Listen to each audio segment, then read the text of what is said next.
Hey folks, my name is Jürgen, aka Nerd and Proud of It, and Destiny has brought you to my channel today to enjoy a conversation between me and Drew. Drew, welcome. Oh, thank you. I'm very happy to have a chat with you, and we had a little chat at the Spiel in Essen in Germany. That's where we are Oh, at yeah. this morning already. How was your first day? The first questions I have tired, to ask. Yeah, right? Like, people have like a tennis arm. You got like a signing arm, right? somewhere up here. Yeah. But I mean the lines for you to sign cards were really That's long. wonderful. It's great, right? Yeah. How are the German people treating you? And The German people are lovely. yeah, nice people. Yeah. No, very nice. Good. That's what I wanted to hear. Yeah. No, but in general, I think it was a very good show for all of you, and the sorcery booth was packed completely. Yeah. Did you expect that? Have you been to another sorcery show in the US before? Yeah, well, in Baltimore. Okay. I was at one there, and that was, very well received and everything. But yeah, this is like maybe it's not. We had a long day. Yeah. I'm not. I didn't really know what to expect. And Exactly. I don't think it was until I got up to find coffee, to that I noticed how packed it was. It's really crazy, impressive. right? Yeah. Which I guess that's good too. That I didn't get to know until I looked up, because I was very busy the whole time. Is it the first time for you in Germany, or have you been in Germany before? You haven't been at that's the a Spiel good- before, right? I haven't been at the Spiel before. Yes. I think I could safely say it's the first time in Germany. Okay. Right? Maybe you had a few of those German beers and you don't remember. Oh no, I haven't had enough of the German beer Not enough yet. to not remember. All good. I was wondering. I'm gonna start off with you're one of the original 25 Magic the Gathering artists. We're gonna talk about sorcery, but I want to mention it. Oh yeah. And you've been in the industry for a very long time, and you have some iconic pieces of art in the TCG community. Yeah. I always ask the artists I talk to, from that era in the beginning of Magic the Gathering, what's your favorite card personally? Right? So the first three cards I did was I think Power Leak was the very first painting, and then Plateau, and then Clockwork Beast. Yeah. I think my favorite, because I thought I was really smart and it was technically a good painting, is Dan. Yeah, Dan. I love that painting. But I like it gave me what I wanted. Because I didn't want people necessarily to see the fish right away, and then years later I find out people are like, oh, I didn't see it for 5 years, and I found it, and I'm like, oh my God. And that was really exciting, because I think paintings, even illustration, this might be the wrong thought to have with illustration, because illustration, you're supposed to be kind of cut and dry, right? But I like when you get to come to a painting and take whatever you get as the viewer, and then come back and find something else. It's like a gift. And I think that one was amazingly successful at that. All right. I think Magic the Gathering in the beginning really had that vibe going. Yeah, and I think that's a very strong point for sorcery. Yeah, I think it's a huge strong point, because when at the very beginning of Magic, at least when I came on, because they were still in the basement, they didn't exist, and Jesper Mirfor was he was looking for all sorts of artists, not necessarily fantasy artists, but people making cool stuff. Yeah. And I mean, that's how I happened upon in it. So I feel very fortunate that he was looking for that kind of thing, and I think Eric, in his own way, is doing exactly the same, which is lovely. Have you, in the following years of Magic the Gathering, if you compare this to the creative freedom you get now with sorcery, is it like back in the day, right in the beginning? It is. Does that make you put in more of your soul into a piece because you are free to do whatever you want and you don't have any restrictions? It does for me, yeah. I mean, I still do stuff for Magic, and they allow me some freedom, but I think that's just because that's what I am. Okay. Yeah. But you know, I still have some really like you got to hit this mark and this mark and this mark. You know, there's the style guides and things become tight. I heard it's pages and pages nowadays, right? But probably for you, because you got that history, it's a little still less. is. No, I still get pages and pages, right? Okay. But like I think the art directors that work with me go like, oh, this is what that moron does. So you know, I get this liberty to be myself. You earned your credits. Yeah, I'm gonna agree there. Yeah. Nice one. I think you're one of the, if you say you're still doing some magic stuff now and then, I think you, Mark Tadine, and Mark Poole are the only ones, right? Oh, Randy Galgos. He's still doing stuff. Yeah. But that should be it for the original 25, right? There's some other guys that have taken stuff in again. But and on I and off, can't- maybe? On and off. On and off. Even like if you consider me, like I was even like on and off, right? Yeah, Like, 'cause okay, there's fair enough. There's a huge 10-year gap. And then I was brought back in. But it's nice to actually get the opportunity then. It's wonderful to get the opportunity. I was so happy to. I can to get that, imagine. and, like overly pleased, like working with Sorcery too, because Definitely. I get extra leeway. I think. I mean, like I said, Yeah. you earned your stripes, you earned your credits. I think you had to be in there.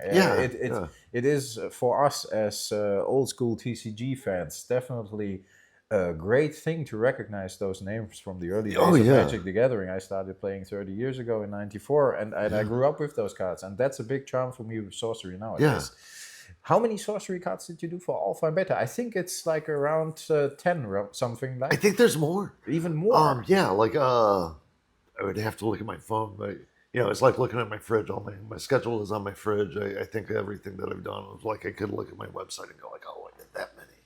But I think to be fair, maybe 13-ish, maybe a little more, maybe a little less. When did you get the call to work on it? Because some already got the call in 2018, which I think is crazy. Did you do it? Yeah, I was one of the like really beginning. So you're working on Sorcery for 6 years already? Almost. Yeah. It might be 6, it might be 4. Yeah. But there's a blur, right? but that's my head. That's okay. That head gets out some very creative stuff, so it must be awesome. When you look at the Alpha and Beta set, before we talk a little bit about Arthurian Legends, what's your personal favorite there, and why? Because often I hear stories about this piece means a lot to me because, and I'm always curious about these things. I do. I try to put myself in the pieces because of.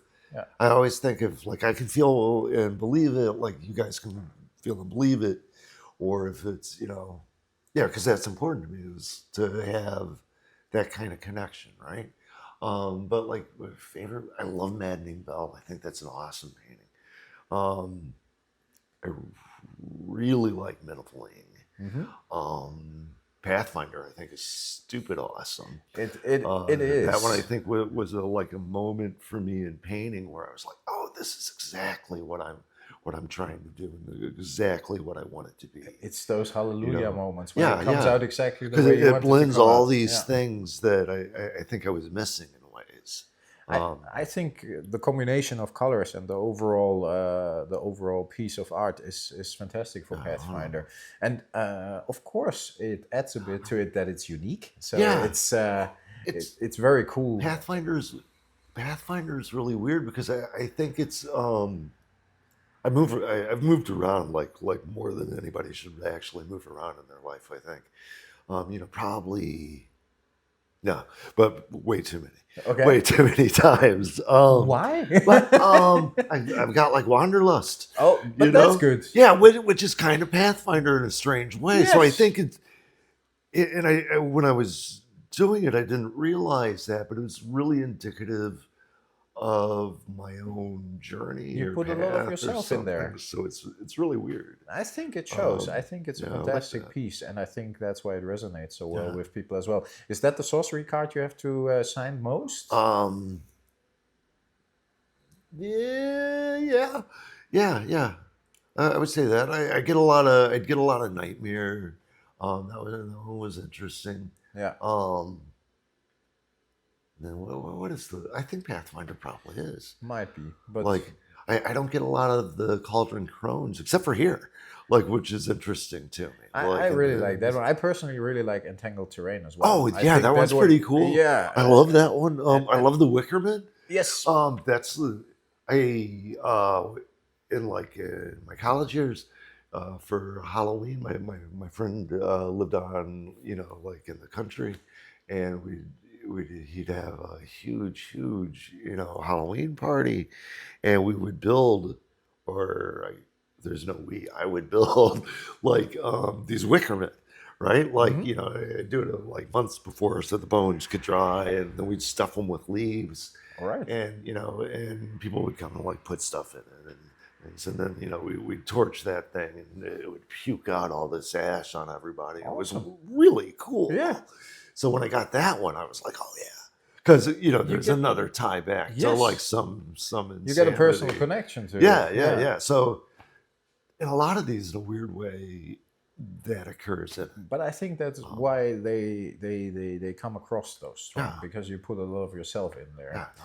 If you look at the Arthurian Legends now, I opened one box today this Yeah. morning at the booth, and I went through the cards, and I saw a couple of your cards in there, which looked really cool. But do you know on the top of your head how many you did for that set? Oh, I counted earlier. I think there is 15. 15. That's Yeah, a lot. but some of them are like there's two of them that came that I did in the beginning. So like I did 4 years ago, and then it didn't work in the early set. The guys are Yeah. waving goodbye, Oh, yeah. so we have to acknowledge that. Yeah. They probably finished with the tournament next door. But I'm sorry. Yeah. Oh no. So some you So, worked on for a couple of years already. You Yeah. just said. Okay. Yeah, and then like so I don't necessarily know all the time what's gonna End up in which show up. set. Yeah, Yeah. or if it just gets tossed. And, Okay. Yeah. But I don't think Eric tosses a lot. He no, I uses don't it in think later so sets either. as Yeah, well, yeah. right? He's pretty plotted, it seems. to Very me. nice. And you're working on the future sets as well already? Yes, yeah. That's crazy. I have things on my easels at home. Wow. That's awesome. Yeah. I think when it comes to sorcery, it seems it's all just beginning. So Oh yeah, but it's a lovely beginning. is it a similar experience to Magic the Gathering in the early days, or is it completely different? I think And- assignment wise, very similar. okay. So like, I will still get like a brief sometimes. Sometimes it's very like very loose. Like in the early days of Magic, and this is like kind of predates, like we didn't like have email and stuff very well, right? Like it's like the 90s or 93, and like I'd get a phone call and Jesper would read off a list, and he'd go like, pick what you want, and that was all the information. Yeah, and So you didn't you sometimes even just- know what the card did. No. And like later on, I'm like, oh, if I knew, I could have done that. Or like, I don't know what I was thinking here. Do you have more information with sorcery? Does Eric tell you like, hey, this is Sometimes. Yeah, okay. Sometimes he does. Sometimes there's very specifics that need to go down, and then sometimes it's like, here it is, which is nice. And both give you a lot of freedom. I like restraints. Yeah. Sometimes because like when you have freedom, it's freedom's a trap in a way, because where do you stop? What do you? Where do how you do start? do- Yeah, where do stop? you? Yeah, it's sometimes too much freedom is not good neither. Yeah, In the metaphorical sense, of course. Yeah, when it is comes- in the yeah. best. But I get that. That makes sense. But it's very interesting. But you then- got to make rules for yourself when you have that, right? You do like that, right? Yeah. Do you play? Do you, a little I've bit at played like least? it's about 3 times. And is that beneficial for your creative process because you know a little bit what that and that might mean? I haven't played enough to like really like Okay. get it in my head, because like I played in Baltimore, and then I went home, and then I hide, like so. Cup of coffee, isolate whole, yourself. Yeah, that whole hermit lifestyle isn't very promotive of playing with others. I can imagine. You know, but whenever I have the chance, I kind of try to like, you know, oh, you gotta like help guide me through, you know, because it is nice to know how things work. I can But imagine it adds a little bit to your interpretation, right? yeah. But for me, like even above the interpretation is that connection. Okay, yeah. That I find like really enjoyable. The personal connection Yeah. to the piece that triggers it. If you isolate yourself, I'm not doing it on purpose. It's just I mean, it's good for the creative process, I guess. Yeah. How long does it take you to create a piece for sorcery? Oh gosh, right? Like I'm usually working on. I think it's been a long time since I've only worked on one painting at a time, so it's hard for me to gauge. You work on multiple paintings? Sometimes. How many? So the biggest load, you know, was like I had like 5 things going all at once. 5 at once. You know, And like some commissions. How do you choose which one you are actually like continuing? Yeah, right. Today I'm in the mood for number 2. Yeah. Sometimes it's like, oh, I can't get away from this one. I have to like, you know. So my phone is polluted with reference photos, and you know, like process. I love process, but yeah, like sometimes I step back and forth, and then the way I paint, it's nice when you get something to like get to set up, because then I can like I can lay in like turpentines to get like a watercolory run, which you really shouldn't be doing on oils in the first place, but I don't care. Of course, you know, like, cool. but you know, the paint's at least set up a wee bit. In that way, you know, I'm not going to destroy everything. No. So it's handy for me. I think, and it's just part of the like if you have like, you know, if you have 5 paintings to do, and like maybe a painting, I want to believe every painting takes the same amount of time, no matter what you're doing. If it's watercolor or if it's oil, and that's a lie. But I want to believe this, you know, and I want to believe it's 8 hours, and that's still a lie, because you spend so much time. Like, you know, the just from the like when you get reference, if there's something like Arthurian legends, right, which is just grounded in a huge treasure trove of literature. Yeah. You know, that in its own right, you can like pick apart. And it takes time, and then the developing of the sketches, then the painting, right? So like it's hard for my head to go like, oh, it takes this much time, because I'm just always thinking about it. Like if I'm out, you just go for it, and then you see how much time it needs, and then sometimes it needs a little more, sometimes a little less. And if you're not feeling the creative input right now for this piece, you go for the other one, or you prepare this, and I get it. Yeah, because sometimes there are different color palettes going on. Sometimes it's a different mood that has to be hit, and so if it's and I'm really happy I don't get like a lot of angry pieces or anything like that. I'm not that guy anymore. But like, have you been in the past? Because you don't seem like that guy at all. In my 20s, right? Like everybody is in their 20s. Everybody's got some sort of angst that they're going through, and I think that's funny to me, because like my whole career is started from just being pissed off. Or trying to find out where you fit in. It's a good motivation at that time. Yeah, well, it's an easy motivation. Yeah, it's easy to be maybe angry. Not good, but easy. It's people, and I think that's why people use it as a reinforcement or something like that. But has your art changed then? Because you changed, of course. I think so. I think art should always grow. Yeah. And that's tricky for like an illustrator, because when you're an illustrator, they want like, oh, you do this. You do this. They are used to something, to a certain style, and then if you change yourself, that style maybe changes as well, and then people might not even be that happy. Yeah, I mean, when I restarted working for like Magic, I switched my not my palette, but like I switched. I did switch the palette, like, you know, from like watercolor to oil, right? I was really concerned that it wouldn't have that same like quality, emotional quality that my early pieces had, and that was really important to me. So yeah, I mean, I was concerned, but I think they're successful still. But there's also like funny I would say definitely things yes, in that. because they are very impactful. Yeah. But you at that point were a bit concerned about they not might. Oh be. yeah, well, Because you oil, changed your yeah, and oil gives you a certain like you have to be very proper, I guess. or you don't have to. Like No, I'm probably an example of like you don't have to be very proper, but when you're doing it, there's this grand tradition, right? Like oh yes. Well, you got to do this, and, I mean, which is lovely. Yeah, But I think and so, watercolor has the same thing, but we kind of miss it because like that's the medium everybody gives kids. Everybody, and it's the hardest thing to work, which is hilarious to me. I think It's it unforgiving. can lead to some very unique results. I Oh, talked to it Vincent definitely this afternoon as well. He's Yeah. here in Essen too, a colleague of yours, Yeah. Vincent Pompetti, and he uses watercolors mainly too. And I think his style is very unique because of that. And Oh, it is. yeah, I think it really helps. Wonderful. It helps with a unique kind of expression. I Yeah. think. No, it has a very specific kind of life.